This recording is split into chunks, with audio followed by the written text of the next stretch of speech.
Vivavari Sesha Alokapro Sesha Nidratari Yota Jiva Vivavari Sesha Alokapro Sesha Nidratari Yota Jiva Bolo Hari Hari Mukunda Murari Rama Krishna Hare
Khili Parayana Manasa Chandra Chakora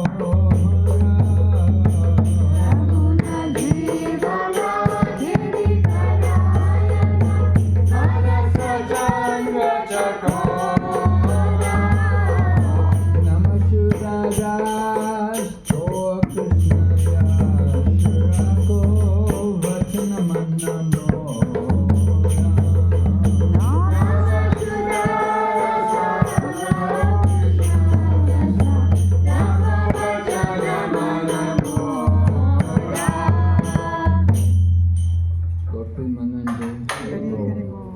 Welcome! Second day on this Unit 9 of Bhakti Vaibhava. We're studying the third canto and we were on chapter number 5. We didn't complete chapter number 5. Remember, we were hearing the prayers of the demigods. What was the problem? Why were they praying? Inspiration. Yes? For empowerment, so that they can do their activities.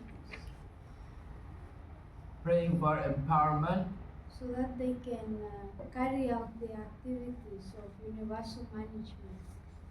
Activities of what? Universal management. Universal management. Well, that's a very general statement. Yeah, definitely demigods are engaged in that. Universal management. But what was the particular situation? Particularly in like the different senses have different demigods predominating them. So they wanted empowerment to carry out that activity to dominate different senses in the creation. I wish I could hear you better. Maybe I'm something wrong with my hearing. I don't know. Tell me again. I'm saying different demigods are in charge of different creation. Like there's a demigod in charge of the eye, Yes. different senses. Different senses, sensual feelings. Sensual feelings. Okay. So they wanted empowerment so that they can Function. they can carry out that function. Okay, yes. The time of creation, nothing was happening, right? Yes. The creation wasn't developing any further. It stopped, it come to a stop. And the elements were not interacting. And the demigods were not able to engage in their different activities either. So they approached the Lord with their prayers, right? What happened in the beginning, 5th chapter, we were hearing about Vidura meeting Maitreya, and Maitreya is going to answer Vidura's questions. Vidura wanted to know about the Lord particularly. He wanted to know what message the Lord had left for him. But he didn't ask for it immediately. Instead, he made a very general approach, very basic questions. He wanted to know about the Lord's incarnations. One reason was because the Lord had just departed from the world. So the Lord, with the departure of the Lord from the world, he thought it'd be nice to hear about the Lord's avatar, his incarnations, and particularly the Purusha avatars who take on the work of creation. So he is asking about that. He wants to hear about how the creation all took place, and he's going to, Maitreya is describing that. And he began talking about creation, and we heard how the Lord creates, right? How does he do it? What does he do? How does the creation come about? Prabhu, you can tell us briefly. Each element is being created from the ether, so it starts with the ether, and then from the ether comes the Yeah, but before that, he glances at the who glances? Mahavishnu. Mahavishnu glances on what? Mahatattva. Before the Mahatattva? The Pradhan. Pradhan. He glances, and what happens with the glance? And what else comes?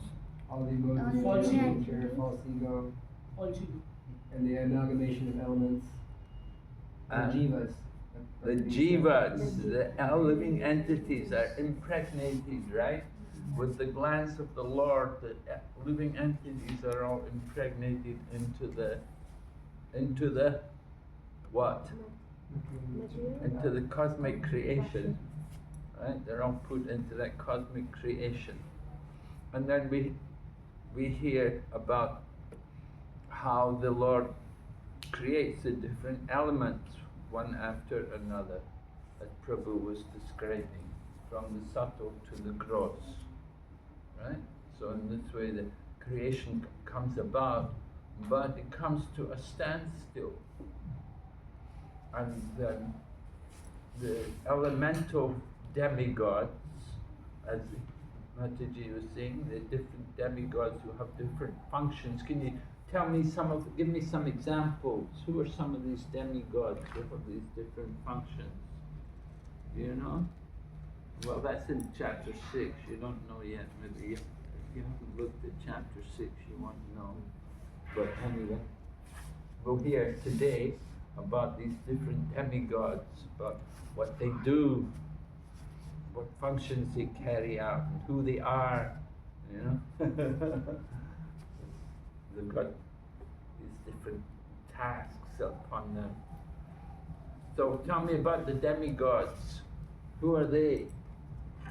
Well, how do you get that position of a demigod? Are they liberated souls? Yeah. They do pious activities. They've done some pious activities, right? And then That's how they get. And why didn't they go back to Godhead? they didn't do bhakti. Huh? They're not pure They are devotees. the Why not? They didn't do pure They have devotional material desires. service. They didn't do pure devotional service. Why did they get to the position of demigods though? They are the representative of Lord. Hmm? They are the representative of Lord. They're the represent. They what? Tell me again. I can't understand your language so well. They are representative of Lord. Yes, they're representatives of the Lord, but they have a particular desire. What is their desire? To enjoy. Very general statement. Yeah, to enjoy, yeah. But what do they want to enjoy? Heavenly opulence. Not just heavenly opulence. They have a particular. How did they get to heaven? They get that position of demigods because they want to. They actually want some kind of position. They want some empowerment. Yeah. Control. Huh? Control. They want to control. Yeah, they want to be like controllers, you know. And so they get position to control. Somebody's controlling the air, you know, somebody's controlling, you know, the wind. They're not paramishwaras, they're tiny ishwaras, right? They're given little dominions, little responsibilities in this world. And we'll hear about the different responsibilities today. So anyway, they've come to the Lord and they're praying, and their prayers are very nice. They're very nice prayers, and they begin first of all praying to the Lord that He's like an umbrella, right? Giving shelter from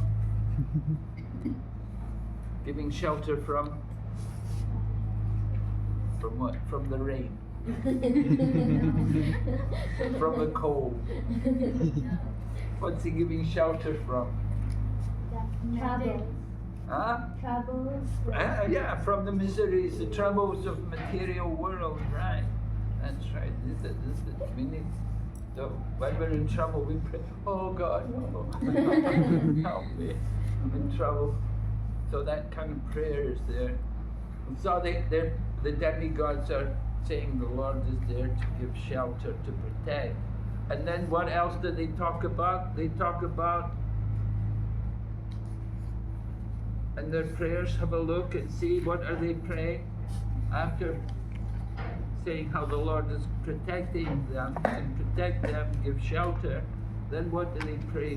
What do they talk about? Look in the book and see. The lotus feet are only seen by two devotees. Yeah, the lotus feet of the Lord are not visible to everyone, but they're in everyone's heart. The lotus feet of the Lord are there in the heart of everyone, but they're not seen by everyone. Who sees the lotus feet of the Lord? Only the pure devotees, right? Only those people who have some devotion. So that's stated there. And then they talk about the prayers. Certain people, they're not able to see the Lord. Another problem is because they're offenders. Some of the conditioned souls, they're not able to see the lotus feet of the Lord because of their offenses. What are their offenses? Maybe didn't take the mercy of the devotees. Some people are offenders to the Lord because they think they're one with the Lord. They have that mood of being one. So, Mayavadi, aparadis, right? So these kind of people, they don't see the lotus feet of the Lord. So then, what happened? The prayers, they were up to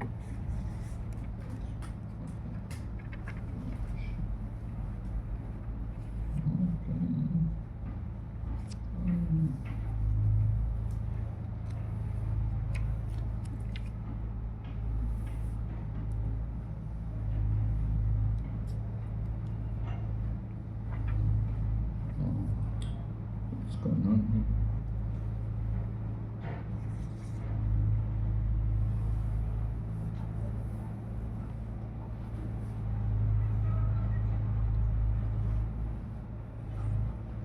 My books quit unexpectedly. Wonder why.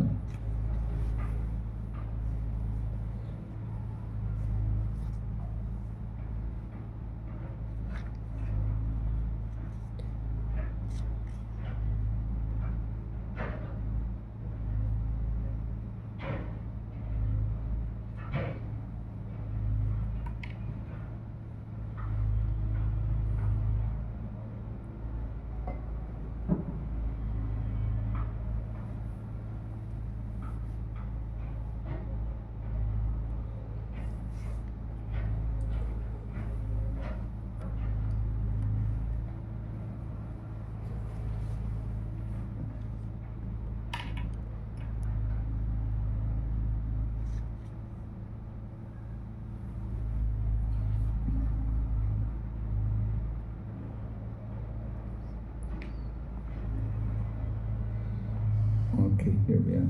Text 46.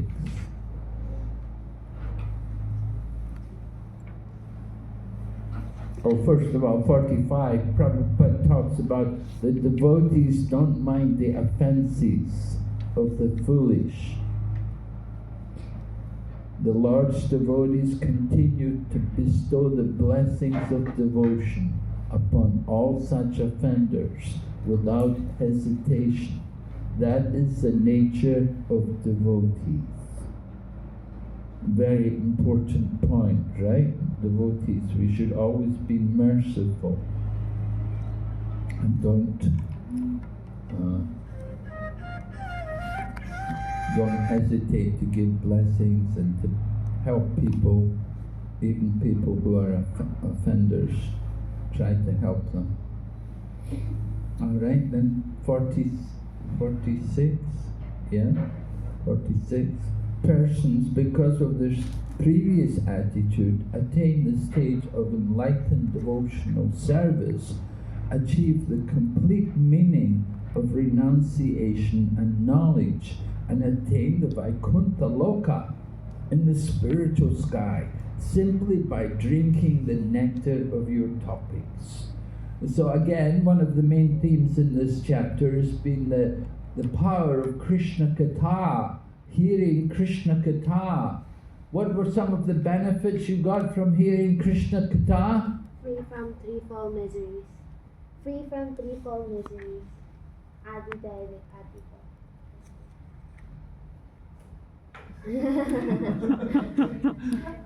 You get free from the threefold miseries. You get free from the threefold miseries of Adi David, Adi. Again, very general, wasn't it? But there was something particularly mentioned. You get knowledge and detachment. Well, that's true, yeah, but what particularly was stated? But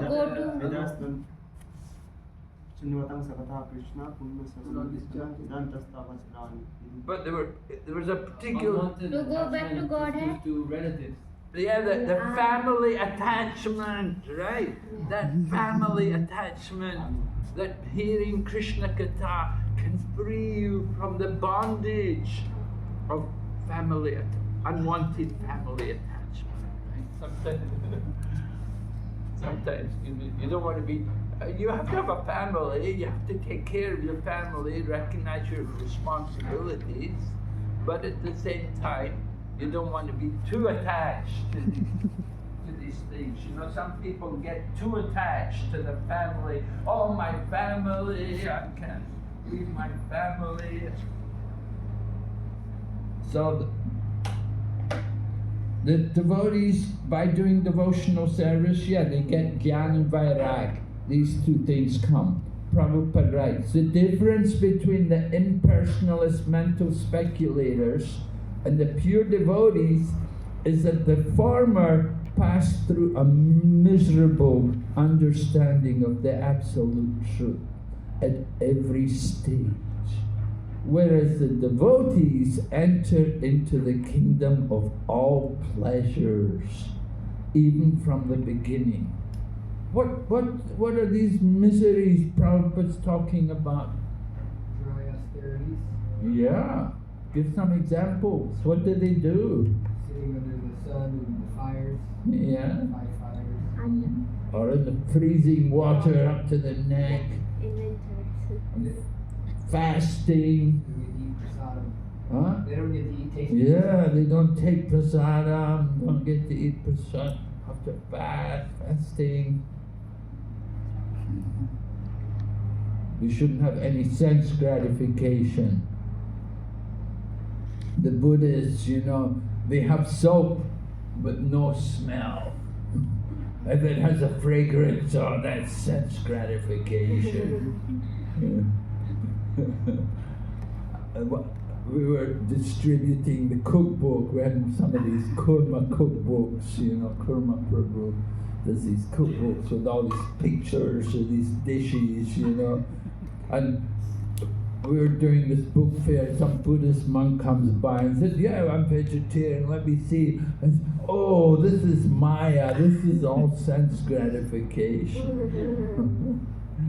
So they think cooking, it should be, shouldn't have any taste, it shouldn't be sense gratification, it should be very plain, like that.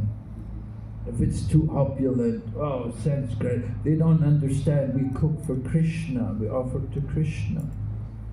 So they do all of these, they go through all these miseries, all these austerities.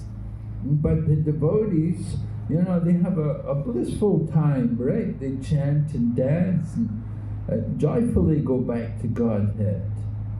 But these people, the Jnana Marg, the yogis and the Jnanis, they have to go through so many austerities, so much trouble to get to their position, to get their liberation.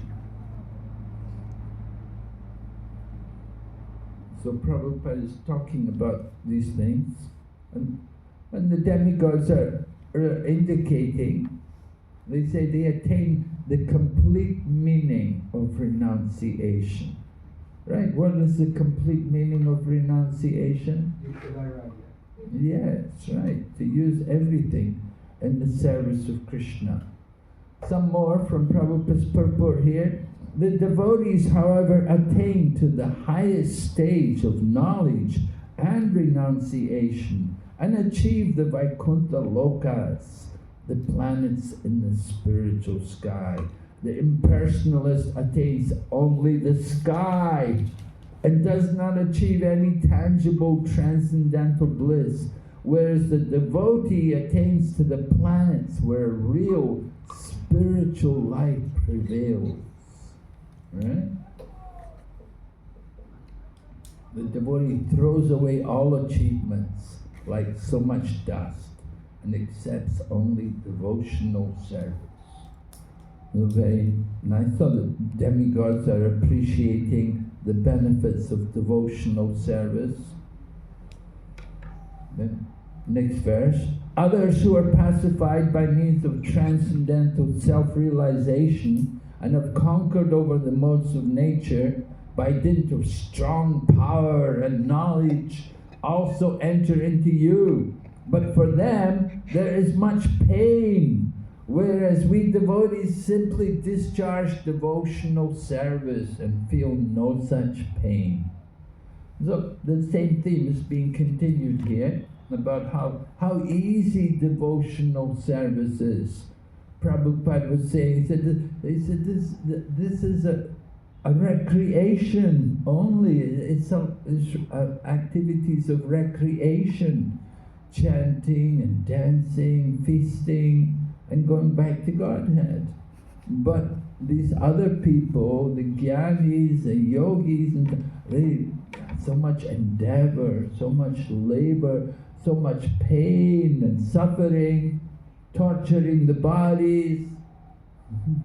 They go through a lot to try to get where? What is their goal? Merge into Brahma.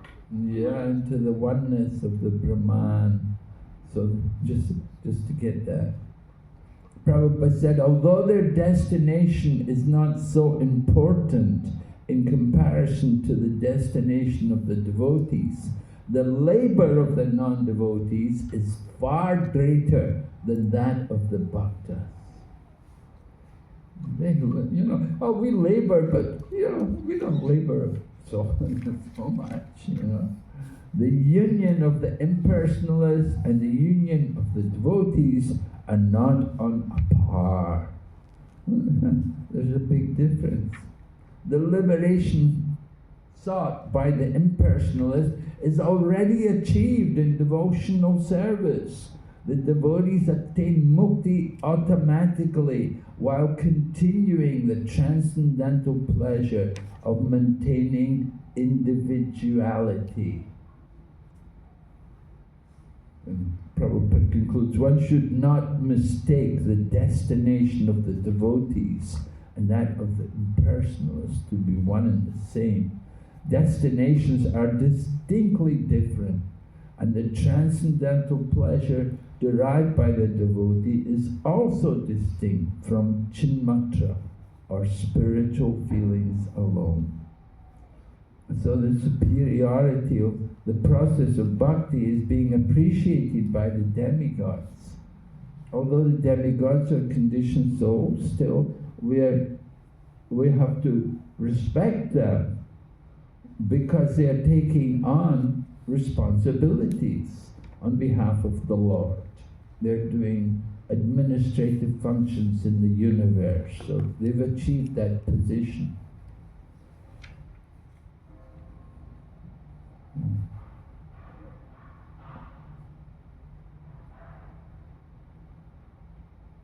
So then the demigods come back to their situation, and they're describing their situation to the Lord. And said that after the creation we could not act concertedly for your transcendental pleasure. So they weren't able to carry out their functions which they were supposed to do. So then 49, the demigods request the Lord, please tell us what we can do, what we need to do, so that we can perform our duties and we can offer you grains and commodities, and we can be satisfied ourselves as well. We want to be able to offer our activities for your pleasure, and we need to take care of our own self as well, certain necessities of life which we need for ourselves. And just like all of us as devotees, we do devotional service, but we have necessities. We need certain things, right? We need to maintain our existence. Mahatma Gandhi said, Roti ka premakan, right? Roti ka premakan. You heard that before? Roti means chapati, right? You need to eat kapre. You need some cloth, and makan, a house, a place to live. So if you have those three things, you're taken care of, Roti, everybody in India, they know this, roti ka premakan. Gandhi was offering that to people who would come and join him. He didn't pay anybody, but just like brahmacharis, you live in the ashram, you don't get a salary. You get roti, you get kapre, and you get makan. Stay in the ashram, eat the prasadam, and we'll give you a dhoti to wear, What more do you need? Needs are taken care of. So the demigods are also asking like that we want to maintain ourselves. And Lord Krishna makes arrangements for everyone that they can have whatever they need. And Prabhupada talks about, he said, famine is not due to an increase in population, as less intelligent economists think. What is famine due to? What's Mismanagement. Huh? Mismanagement. Mismanagement, right. Yeah.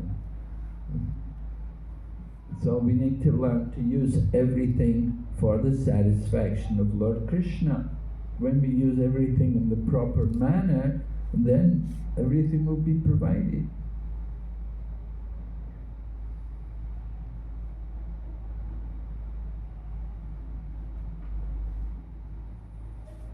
And Prabhupada says, if people don't, he said they may be living in opulence due to their past karma, somehow they're living opulently, but if they're not developing their relationship with Krishna, then he must await the stage of starvation by the law of the powerful material nature. One cannot escape the vigilance of the powerful material nature unless he leads a life of God consciousness or devotional life. So Prabhupada encouraging everyone, recognize whatever you have is given to you by the grace of Krishna, and we should use it for his pleasure. What does it mean that starvation by the law of powerful material? Like, he will have to starve? Yes, if they have taken from the Lord and not offered anything in return, then they will get punished for that in course of time. And the reaction would be something like that, starvation. Because they were simply eating for their own enjoyment. And they're just taking food and eating for not offering anything, not recognizing the Lord as the proprietor. Then they get reaction for that. And the reaction is that they won't get in the future they will go without food, or there'll be a scarcity of food. So does that mean those who are starving right now, they didn't offer to the Lord, that's why they're starving? Yes, it may be. it's not by chance. You know, everyone, whatever situation we're in, there's some reason for it. People are in very difficult economic conditions. It's not by chance, but it's the reactions from their past activities. But Prabhupada said, actually, he said the people who are going without food, they're often healthier than the people who eat food. The people who eat food, they often eat too much, you know, they eat so much food, so much oily food, they get diabetes and so many things. Diabetes is a rich man's disease. This is often said the problem is not eating too. The problem is more eating too much than eating too little. So, and you can see that.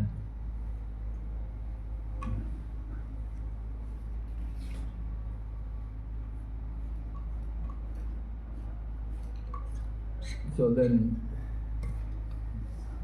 text 50, almost finished. The demigods are just glorifying Lord Krishna, or the Supreme Lord. They describe him as the founder of all the demigods. You are the oldest and unchanged. You have no source or superior. You have impregnated the external energy with the semen of the total living entities, yet you are unborn. So they're describing the activity of the Lord, glorifying him and his work of creation.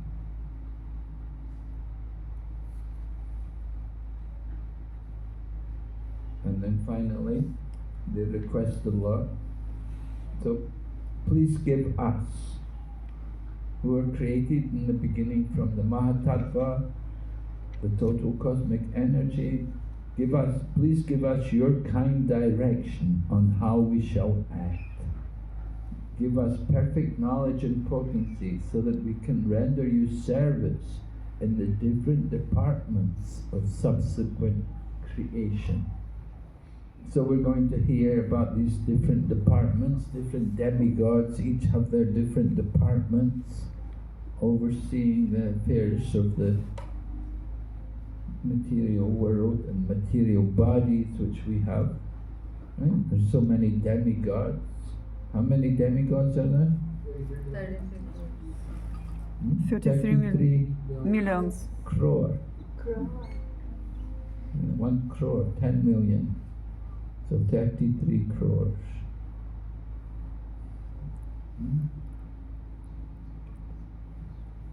Prabhupada writes in the purport, regarding when and why such propensities overcame the pure living entities, it can only be explained that the jiva tattvas have infinitesimal independence, and that due to misuse of this independence, some of the living entities have become implicated in the conditions of cosmic creation, and are therefore called nityapadas, or eternally conditioned souls.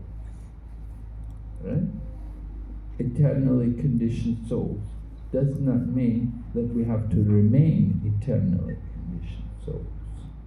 Right? Nityapadas can become also nityamuktas. It can also become a liberated soul. But the point is that we've been in the material world a very long time. We've been conditioned to the material nature a long time. Therefore we're described as nityapadas. So Prabhupada said this Vedic wisdom gives the nityapadas a chance to improve and gradually regain their lost consciousness. Demigods are amongst the conditioned souls who have developed this pure consciousness of service to the Lord, but who at the same time continue to desire to lord it over the material energy. Right? This is the the condition of the demigods. Such mixed consciousness puts a conditioned soul in the position of managing the affairs of this creation. The demigods are entrusted leaders of the conditioned souls. So we have to respect them. We offer our respects to the demigods. We don't disrespect them. Prabhupada gives the example about in the jail, the old prisoners been there, they may get some position of responsibility. And Prabhupada continued, demigods are entrusted by the Lord to create different species of living entities according to their past deeds. So they're doing some kind of creation.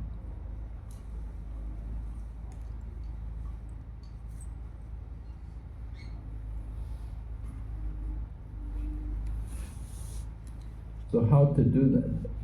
How we should do this kind of work? Prabhupada concludes, he said, we should take direction from the spiritual teacher. From the spiritual teachers, they can guide us and to act.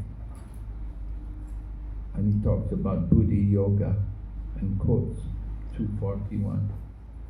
Alright, so that's the end of the prayer. So chapter 6, the result of the prayers. You see, the demigods were praying to the Lord to help them. So how does the Lord help them? He creates this universal form. And by creating the universal form, we'll hear how all the different demigods are able to continue with the work of creation. Barijan Prabhu, in his book, he is writing about the universal form, and he described the relationship of the universal form with the universe as, he said, it's like the subtle body. The subtle body. Just like we have a subtle body, mind, intelligence, ego, and we have the gross body. And so the same way in relation to the universe, you have the whole cosmic universe is like the gross body, and the subtle body is the universal form. And within the body there's the soul. And so similarly within the universe there's the super soul. It's like an abstract form of the Lord in a sense. Like it's talking about describing the imaginary, but I think our last teacher, he said it's like a blueprint. Yeah, blueprint. Yeah, he uses that. He says that like a blueprint of the universe. The blueprint of the universe. You know, you have a blueprint of something. It's not actually done out everything yet, but you have a blueprint. You know, it's going to happen one day. You have it all in writing. So somebody says, I'm going to build a temple, I have a blueprint, right? I have my blueprint, I have all the plans, and okay, go ahead. So we have blueprints for the TLVP, right? So many blueprints were there. Plans for the Mayapur city, the blueprints, just now coming. I don't know when, but one day.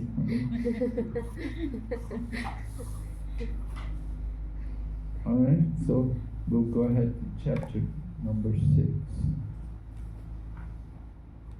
Rishi Maitreya.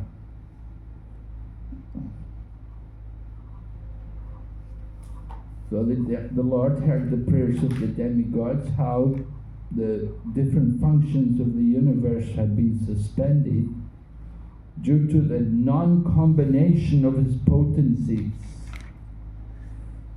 So Prabhupada writes, there is nothing wanting in the creation. All potencies are there in a dormant state. But unless they are combined by the will of the Lord, nothing can progress. So we need the Lord there to make sure everything takes place. And then we hear about what's happening. Maitreya continues how the Lord appears and creates the universal form. The powerful Lord simultaneously entered into the 23 elements with the goddess Kali. 23 elements. What would they be? The 23 elements. The 10 senses, sense objects, 10 senses. and sense objects. 10 senses mean what? 10? Five Gyanendriyas and 5 Karmendriyas. Yeah. And the sense objects. Gyan Indriyas, and they're called Gyan Indriyas and Karma Indriyas. Karmendriyas, yes. The sense objects. Sense objects are? Earth, water, fire, air. Well, sense objects are not earth, water, fire. What are the sense objects? Smell. Smell, sound. Taste, smell, yes, right. Yeah, if we say sense objects, you talk to an ordinary person who doesn't know anything about Krishna consciousness, sense objects, difficult to understand. What are you talking about, We have to put it in language which people can understand. So sometimes you say sense objects, we have to explain clearly what we're talking about, So smelling, tasting, touching, and these things, seeing, hearing, and these are sense objects. The language of Krishna consciousness sometimes can be bewildering for people, to the layman. So we have to be aware of the kind of audience we're speaking to when you're presenting these kind of things to people. And so 23 elements, we have the 5 Gyanendriyas, 5 Karmendriyas, and then the 5 sense objects, and then The gross elements. the 5 gross elements. And the 3 subtle elements. The 3 subtle elements. Mind, intellect. Yeah. 8 elements. Okay. And then we're told 23 elements with the goddess Kali. Who is this goddess Kali? Is that the one, what is it, Ramakrishna Mission? Goddess Kali. The 24th element is the jiva, right? The Jiva. Well, yeah. Well, anyway, let's see. His external energy who alone amalgamates all the different elements. So the elements are all mentioned, the ingredients of matter, the 23 are listed, all combined together by the influence of time and again dissolved in the course of time. Time is the energy of the Lord. This energy is called Kali and is represented by the dark, destructive goddess, generally worshipped by persons influenced by the mode of darkness or ignorance. Kali is, I heard one explanation, the goddess Durga is when she goes to office. When she's at home, she's Parvati. But when she goes to office, she's called Durga. And when she gets angry, she's called Kali. Why is she angry now? Why is it mentioned Kali? Is she angry now? Well, she certainly mentioned she's the dark, destructive goddess. Right? She's destructive. Here, however, she's involved with creation. So she's not always destructive. Just like Lord Shiva. Lord Shiva is not always destructive. Lord Shiva also helps in creation. He helps in maintenance. Sometimes, at the time of creation, Lord Shiva carries the glance. That glance of the living entities is carried by Lord Shiva. And sometimes there will be a demon, and Lord Shiva will be asked to kill that demon. So he helps in maintaining the social order also.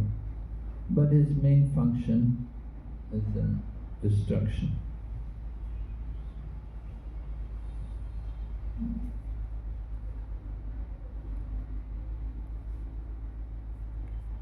So we're told how the Lord enters into the elements and applies his energy called Kali. And so it's one of the energies of the Lord. He enters into material nature and then into each and every universe as Garbhodakshai Vishnu. And then into every atom as Kshirodakshai Vishnu.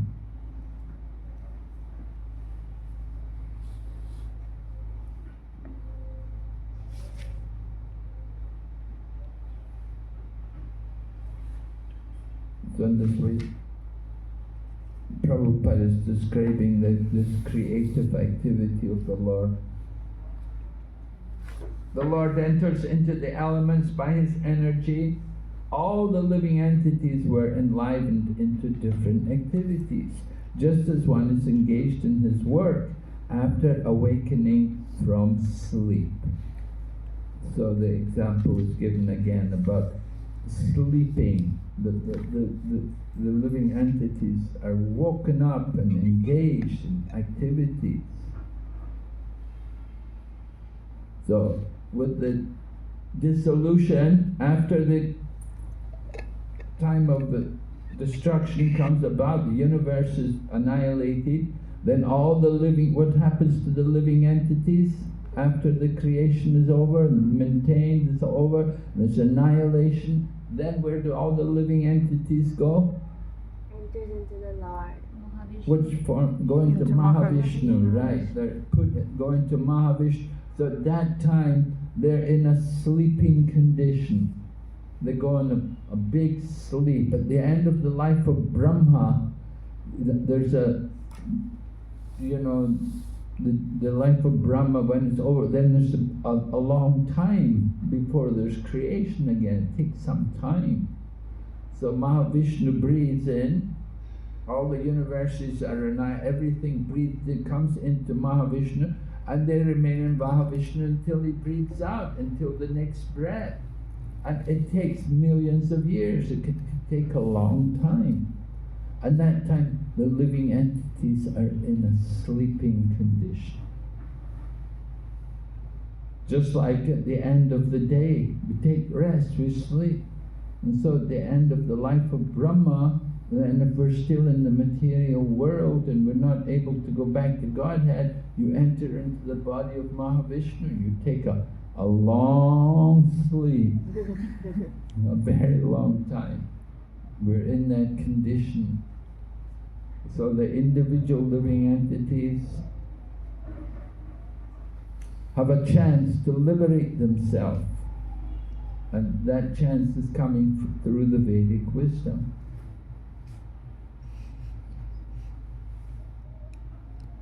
But the problem is desires. Because we have desires, we remain in the material world. Prabhupada explains, unfinished desires. Oh, I wanted to go do there, I wanted to do that. Oh, I had this desire. Oh, so many desires. Right. Yeah? So it would seem that in one sense we have to take into our life, we have material desires, but at the same time we also try to control our material desires. So we're saying, I have material desires, but I'm controlling them, I'm not going to act on them, trying to purify them. And then if we're unsuccessful, then do we have to come back and fulfill those desires? I mean, if we're a devotee, of course, but rather than, then like we should fulfill those desires and then we don't have them anymore, which is, some people think like that. I fulfill my desires so I can get rid of them and go back to Godhead. Rather than just try to, we're not going to bother with those desires. If they're there.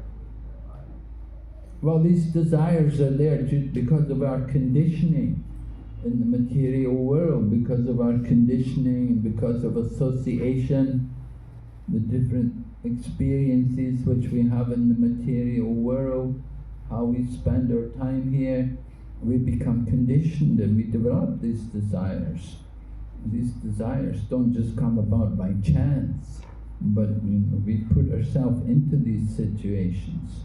And we have to be careful to get rid of these desires. And Of course, as you say, some people think, oh, I should satisfy these desires, but you never satisfy them. There's no end to them. What we have to do is purify these desires. We have to purify the consciousness. We cannot stop desire, we cannot become desireless, but we do have to purify the desire. And that is by practicing devotional service. So, unfinished desires. The material level, certainly people will have so many unfinished desires.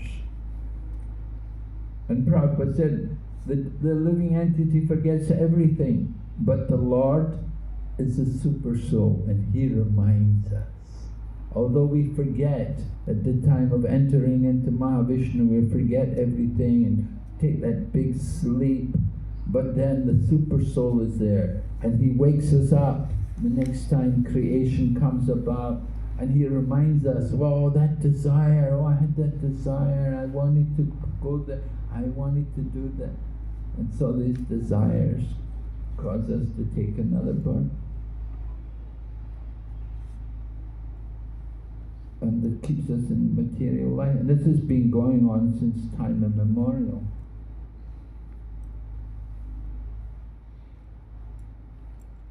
Prabhupada writes, after the dissolution of the partial material body, the living entity remains unconscious for only a few months. And after the total dissolution of the material creation, he remains unconscious for many millions of years. But when the creation is again revived, he's awakened to his work by the Lord. So the nature of the soul is to be active. We cannot stop activities. The impersonalists, the jnani yogi, they're trying to stop activities. That's unnatural. But devotees, we want activities. We like activities. We like to be engaged in service for Krishna. So activities, it satisfies the need of the soul. If you try to stop activities, try to restrain ourselves, you cannot do that for very long. Alright, so then chapter continues. The 23 elements were set in action by the will of the Supreme. The gigantic universal form came into existence. Right? This is what's happening here in this chapter. The prayer of the demigods, they wanted help. So the Lord understands that the problem to the demigods' prayer, it can be answered by creating this universal form. And Prabhupada talks about the universal form. How it's a material form, it's not a spiritual form. For the impersonalists, they like this Vishwarup, they like the impersonal feature. They think Krishna, the form of Krishna, comes from the universal form. But rather it's the other way around. It's the universal form which comes from Krishna. Just like some people, they think when Krishna comes, he's come from the Brahman. But the Brahman comes from Krishna. Krishna says in Bhagavad Gita, what does he say? I am the basis of the impersonal Brahman. Doesn't say Brahman is the basis of me. I am the basis of Brahmano hi pratistaham. Right? And similarly, this universal form, this is also coming from Krishna. But it's a temporary material form, but it's a form of the Lord.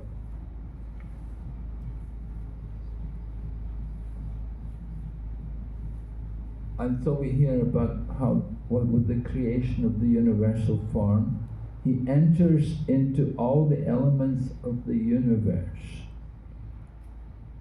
of the universal creation, and they transform into the gigantic form in which all the planetary systems are, and all movable and immovable creations rest. So Prabhupada talks about the material energy, that it cannot act independently, it needs the touch of the Lord. Without the touch of the Lord, then nothing can happen. So that universal form known as Hiranmaya lived for 1,000 celestial years on the water of the universe, and all the living entities lay within him. Oh, the Virat Purush, not the gigantic Virat Purush. Yeah, Garbhodakshaya. After the Lord entered each and every universe as Garbhodakshaya Vishnu, half of the universe was filled with water. Mahavishnu expands into each universe as Garbhodakshaya Vishnu, and Garbhodakshaya Vishnu, from his bodily pores, he arranges for half of the universe to be filled with water. So you have the Garbhodak ocean, and half of the universe is water, and Garbhodakshaya Vishnu is laying on that water, and he's laying on his Ananta Shesha bed, and Lord Brahma is taking birth from there. Okay, Prabhupada writes, before the manifestation takes place and after the entrance of Vishnu within the universe, there's a period of 1,000 celestial years. All the living entities injected within the womb are divided in all universes with the incarnation of Garbhodakshaya Vishnu, and all of them lie down with the Lord until Brahma is born. So Brahma is the first living entity, and they have to wait. All the living entities there within the womb of the Mahatattva, and they're waiting for Lord Brahma to take birth. And after he takes birth, then the different living entities begin to appear. And we hear about that. We hear about this is the primary phase of creation, right? The secondary creation is done by Brahma, but the primary phase of creation is done by Lord Vishnu. Here we hear Mahavishnu expanding to Garbhodakshaya Vishnu, and then Garbhodakshaya Vishnu expands the Kshirodakshaya Vishnu into each atom and into the heart of every living entity. It's interesting because we see that the demigods, or the elemental demigods, were praying to the Lord before the creation of Brahma. It's kind of interesting. Yes. So it's almost as if they existed before Brahma. Well, these are primordial demigods, right? They said they were in charge of the different elements, the elemental creation, the elements which were created. There's a demigod who's in charge of each of these elements. So that's where they came from. Elements personified. Yeah, personification. So they were specific demigods. But Brahma really is the first living entity. These different demigods had to be there to, otherwise how could they pray, right? But the elements had to be created, and with the creation of the elements there was some deity who was in charge of that element.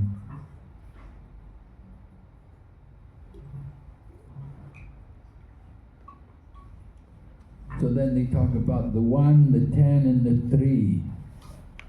The life of activity, self-identification, which are subdivided into 1, 10, and 3, respectively. Right? The 10, referring to the 10. What's the 10? No. The 10 heirs. The 10 heirs within the body. There's 10 heirs mentioned Prana, Apana, Udana, Vyana and Samana. And then there's 5 others, Naga, Kurma, Krikara, Devadatta and Dhananjaya. We don't hear much of these, but they're all described in the purports here, these different airs and different functions. So they're the 10. The total consciousness. So the activity of consciousness is performed through the air of life, which is of 10 divisions.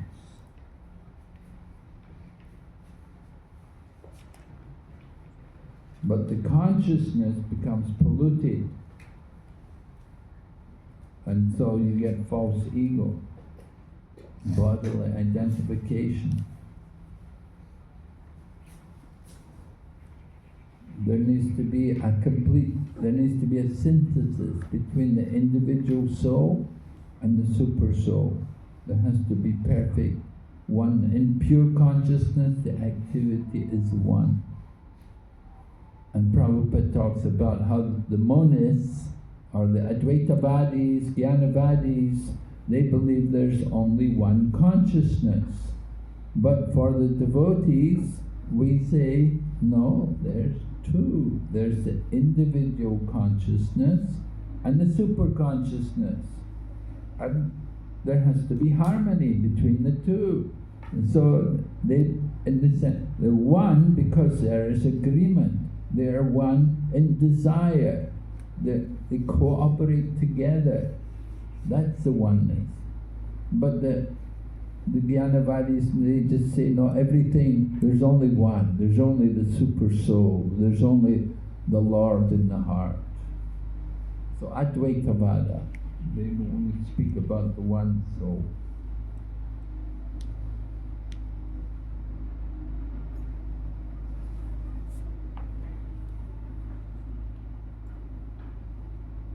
And then the three modes of self-identification.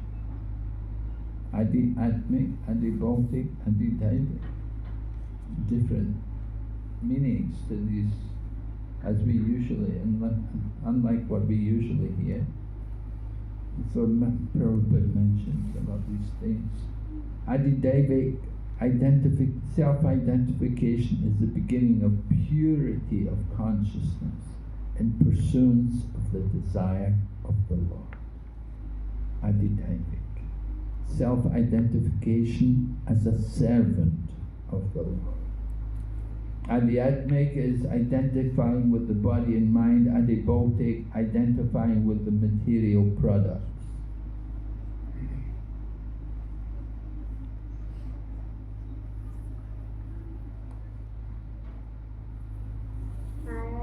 So the 1, 3 and 10, what's the 1? The 1? That's the connection between the super consciousness and the individual consciousness. The one in desire. Cooperate together. And 3 is the Aditaivic, Adibhautic. Yeah.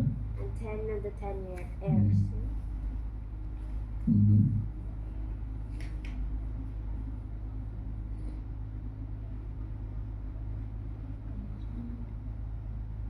So the Supreme Lord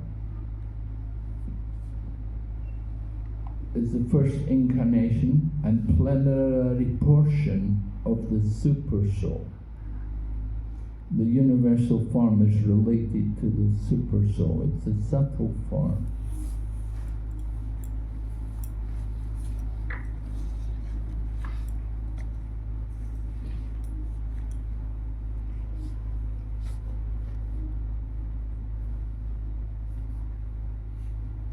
And we're told how the Lord expands by His own expansions and also by the living entities, by separated by the living entities. So you've got Vishnu Tattvas and you've got Jiva Tattvas.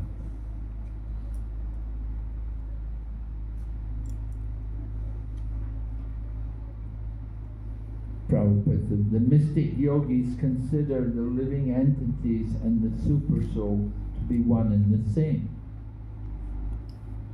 But we say one in desire, oneness in agreement. Prabhupada said, it's however a minor point of controversy.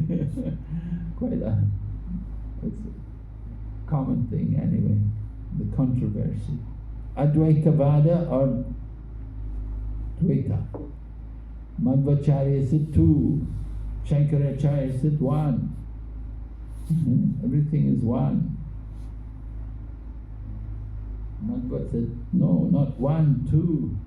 And Chaitanya Mahaprabhu said, 1 and different.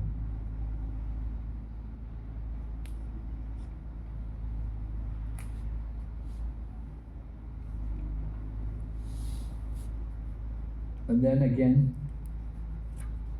text number 9, the universal form is represented by 3, 10, and 1, in the sense that he is the body and the mind and the senses. He is the dynamic force for all movements of 10 kinds of life energy, and he is the one heart where life energy is generated. So body, mind and senses are the 3 in this case. The gigantic unit, the body, the mind and the senses, 3. And then the movement, the 10 kinds of air, and the heart, one heart, where life energy is generated. So we see different meanings given to these things.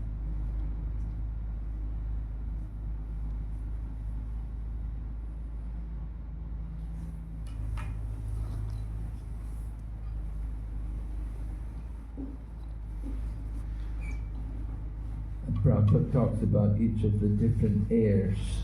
There you can see. Movement of the body are first generated from the heart, and the activities of the body are made possible by the senses, powered by the 10 kinds of air within the body. And then Prabhupada explains what are these different airs, right? The main air passing through the nose, prana, pranayama, right? The nose pressing yoga. And then air passing through the rectum, apana, the air which adjusts the footsteps, this is samana. Air which passes through the throat, causes suffocation, udana. And the total air circulates throughout the entire body, vyana. And then there's 5 others. The air which facilitates the opening of the eyes, the mouth, etc. is called naga. Air which increases appetite, krikara. Air which helps contraction, kurma. Air which helps relaxation by opening the mouth, such as when we yawn, is devadatta. And the air which helps sustenance is dhananjaya. All these airs are generated from the center of the heart, which is one only.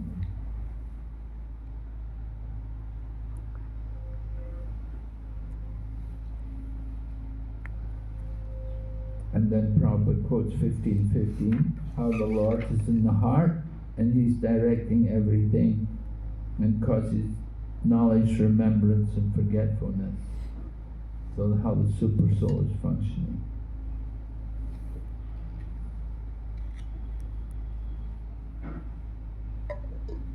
And so the Lord can help us. Prabhupada describes about Buddhi Yoga, how the Lord can help the devotee come to Him. But the mental speculators, the jnanis, the yogis, they do not get the help of the Lord.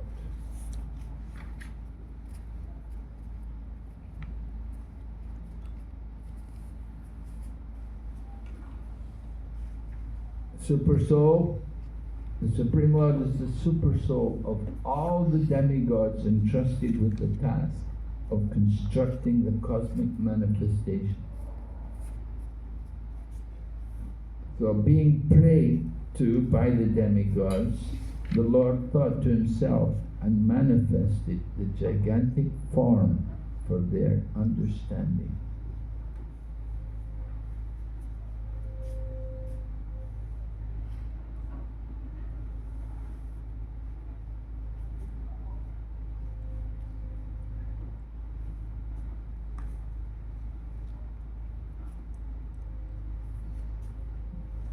So Prabhupada discusses about how the impersonalists consider the universal form to be just some mythological being.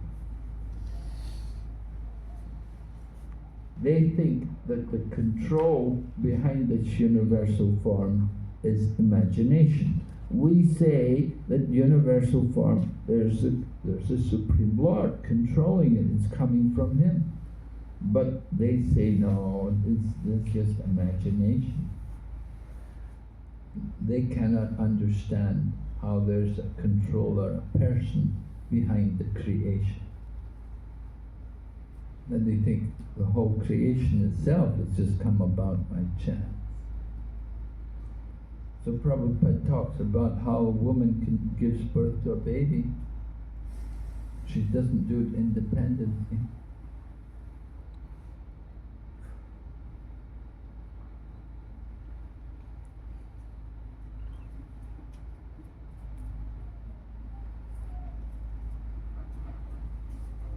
So just as the child develops gradually, so also the universe also develops gradually.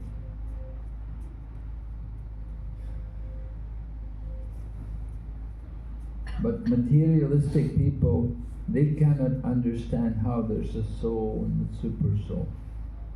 They cannot see the Lord.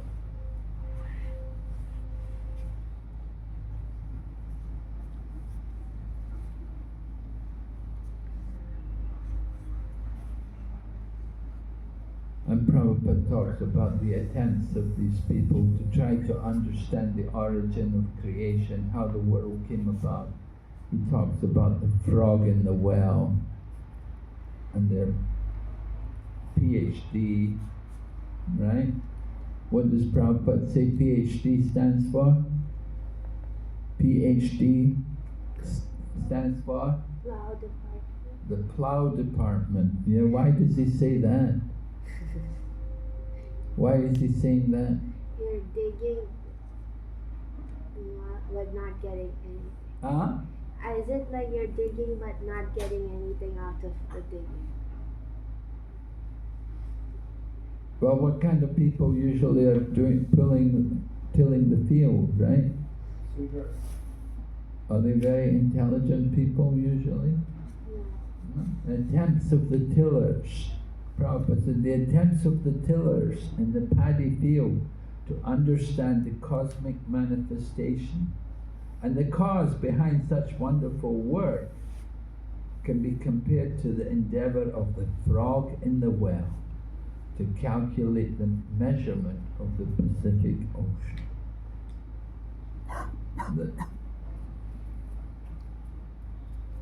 Generally, people who are plowing the fields, they may be pious people, but they're not usually considered very philosophical, and they wouldn't have a great intelligence to understand the nature of the creation and the origin of everything. So they're compared like that. Plow department. Trying to understand what is beyond their imagination.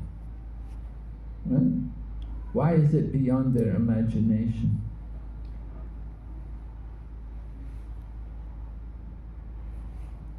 We'll hear more at the end of this chapter.